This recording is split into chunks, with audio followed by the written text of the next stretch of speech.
बिरसा मुंडा। तो अब हम पढ़ते हैं बिरसा मुंडा के बारे में। आदिवासियों के महान जननायक, यहाँ तक कि आदिवासियों के भगवान के रूप में भी इन्हें आज पूरे भारत में जाना जाता है। तो बिरसा मुंडा ने भी अपने जीवन काल के दौरान अपने समाज के लिए, हमारे देश के लिए अंग्रेजों के खिलाफ बहुत समय तक संघर्ष किया था, काफी लड़ाइयां लड़ी थी। तो आज हम यहाँ पर उनके जीवन के बारे में जानेंगे। Birsa Munda was born on November 15, 1875।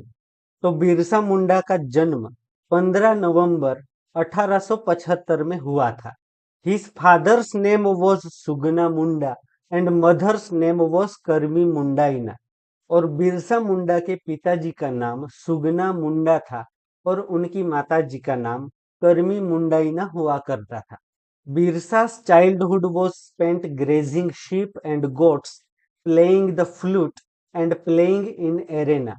तो बिरसा मुंडा का जो बचपन था, वे काफी समय तक अपने बचपन में शीप और गोट्स, गाय और भेड़ों को चराया करते थे। और उसके अलावा वे फ्लूट भी बजाते थे, यानी कि वे बांसुरी भी बजाते थे। और काफी समय तक वे एरेना में भी प्ले करते थे। एरेना यानी कि जो अखाड़ा होता है, तो अखाड़ा में, एरेना में वो शायद कुश्ती के दाव पेच लड़ा करते हो। Due to the poverty in the family, Birsa Munda spent his childhood constantly migrating with his father। Birsa however took education in local missionary schools।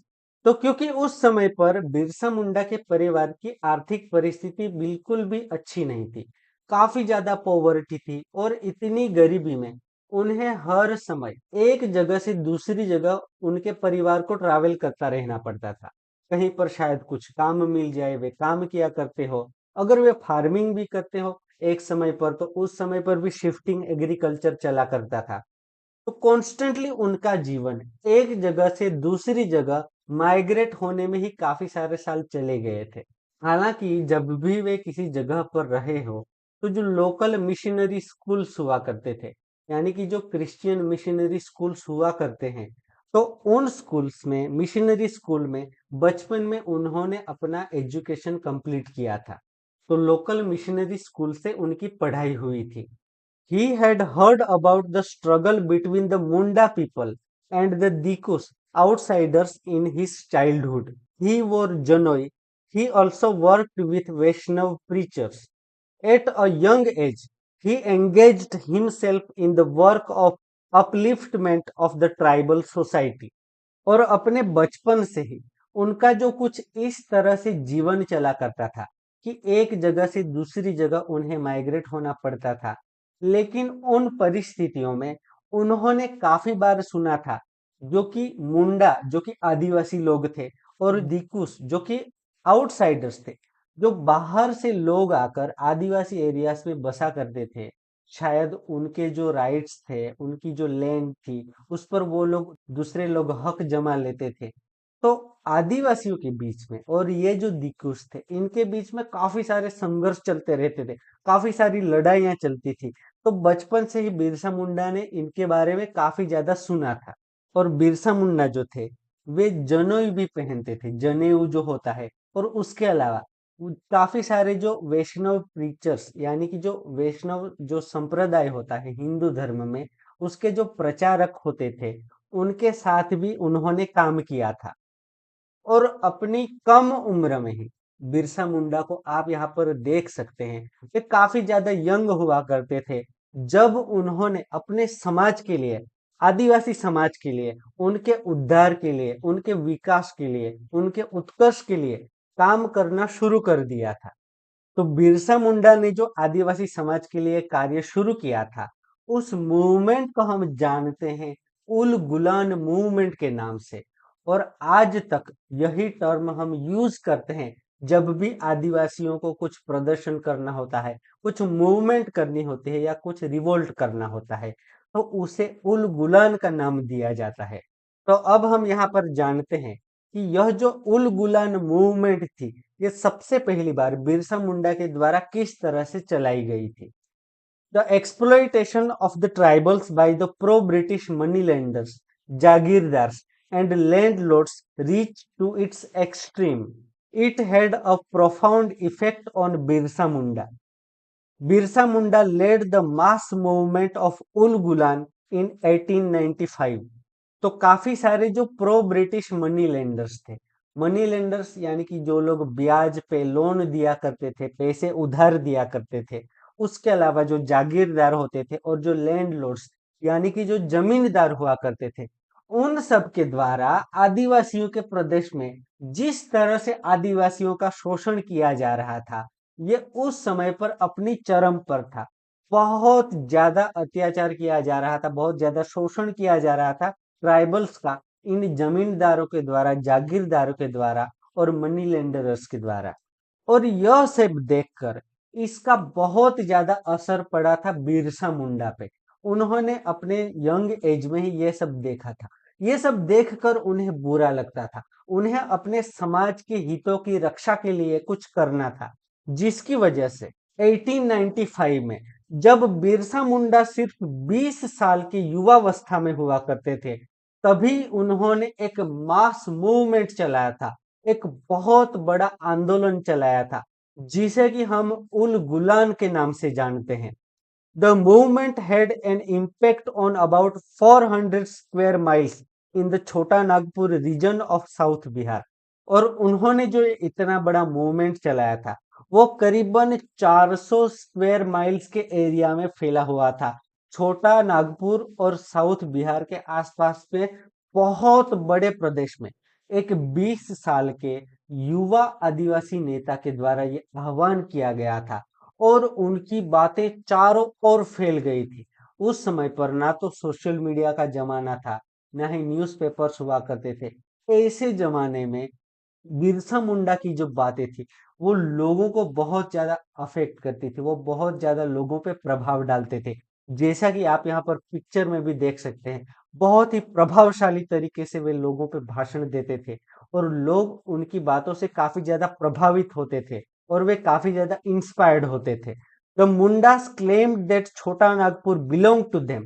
The company had taken away their traditional rights and made them forced laborers.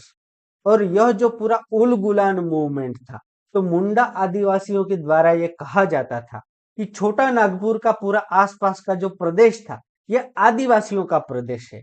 जो British east India company है, उन्होंने गलत तरीकों से इस प्रदेश पे कब्जा जमाया है, जहां पर पहले से आदिवासी कई सदियों से रहा करते थे। और इस तरह से ब्रिटिशर्स ने वहां पर कब्जा जमाकर जो आदिवासियों के ट्रेडिशनल राइट हुआ करते थे, उनके जो परंपरागत हक थे, जो जंगल से उनका जुड़ाव था, किस तरह से उनकी लाइफ जंगल और उसके जो काफी सारे जो प्रोडक्ट्स होते हैं उनके साथ जुड़ी हुई थी, उन सब पर अंग्रेजों ने रोक लगा दी थी और उनके हकों को छीन लिया था। और वहां के आदिवासियों को उन्होंने फोर्स्ड लेबरर्स यानी कि मजदूर बना दिया था।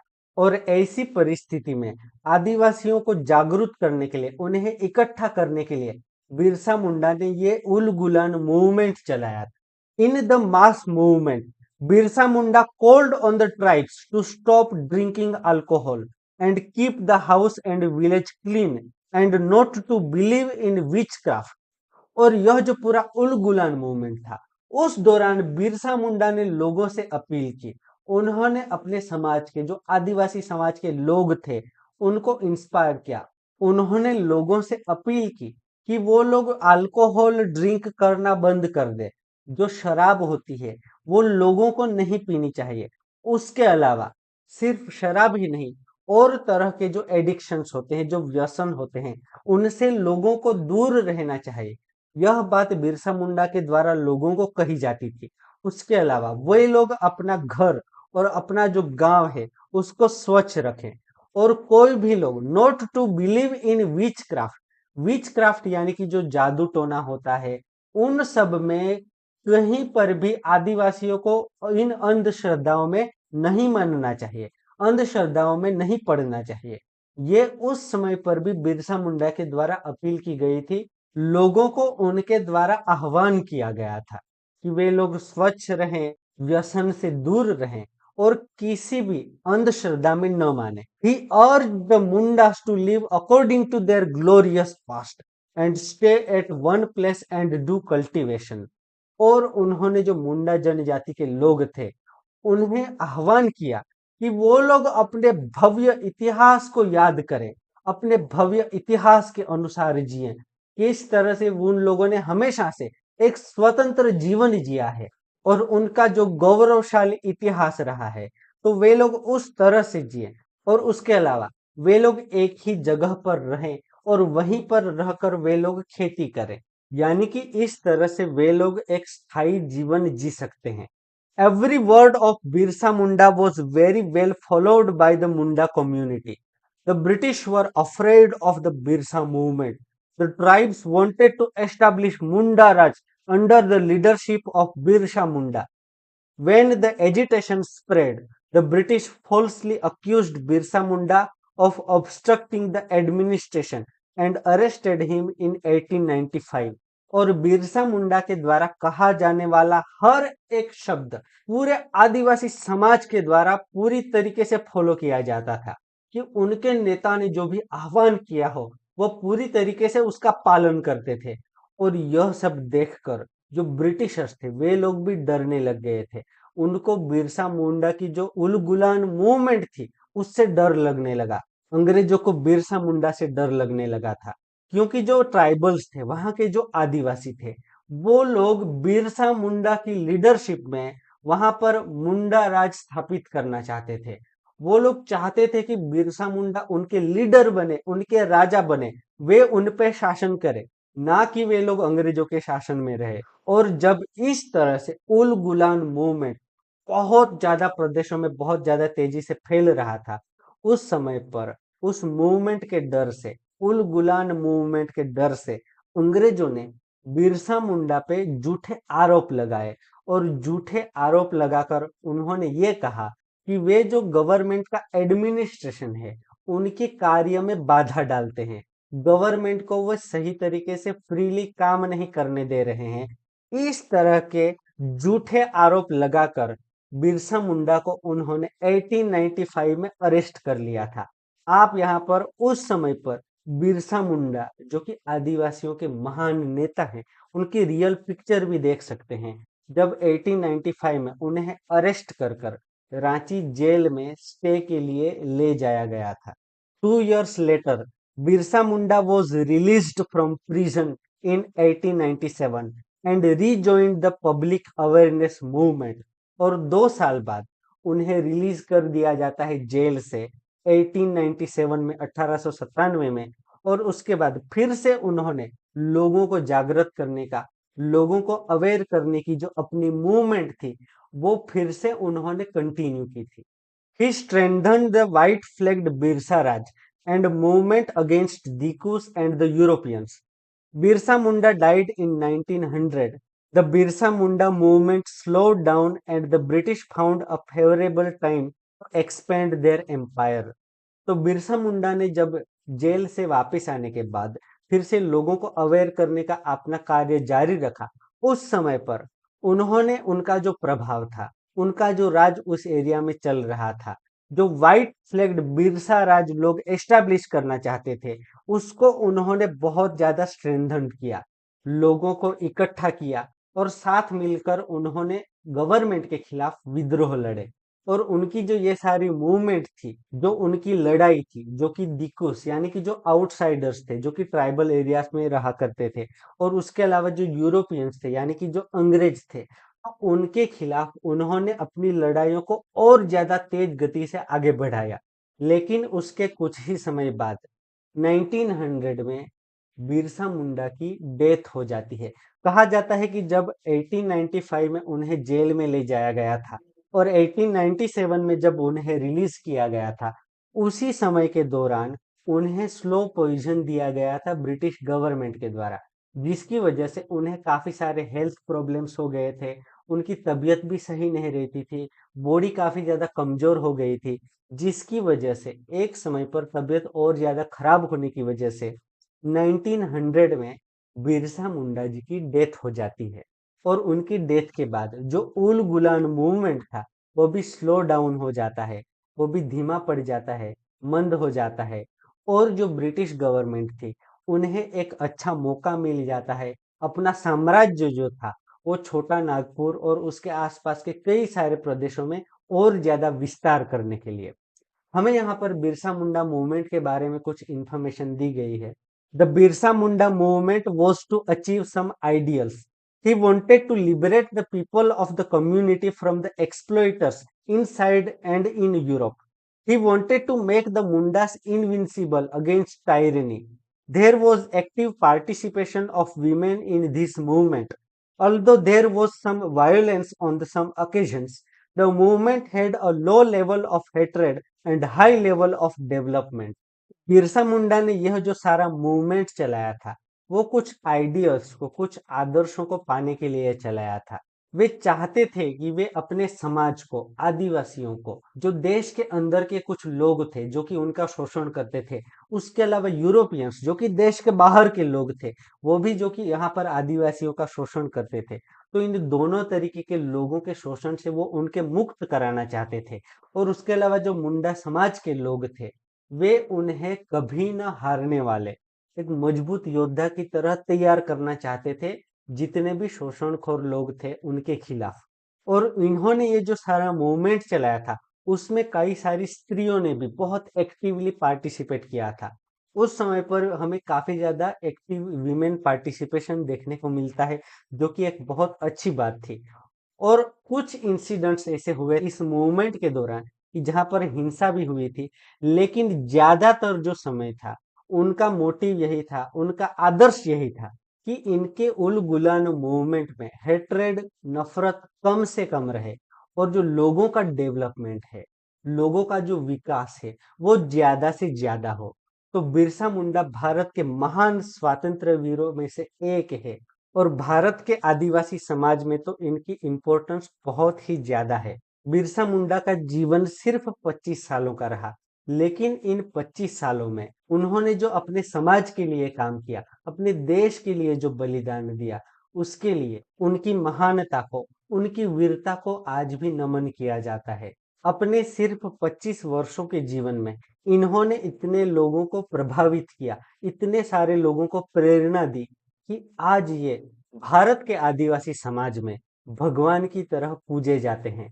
इन्हें धरती आबा यानी कि धरती के पिता के रूप में सम्मानित किया जाता है। और आज के समय भी हम देखें तो इनकी इम्पोर्टेंस ये है कि वर्तमान जो झारखंड राज्य है, वहां का रांची एयरपोर्ट आप देखो तो वो भी इनके नाम से हमें देखने को मिलेगा, जो कि है बिरसा मुंडा इंटरनेशनल एयरपोर्ट। उसके अलावा भारत के पार्लियामेंट में भी आप देखो तो ये इकलौते भारत के आदिवासी नेता हैं कि जिनकी तस्वीर आपको वहां पर देखने को मिलेगी इंडियन पार्लियामेंट में।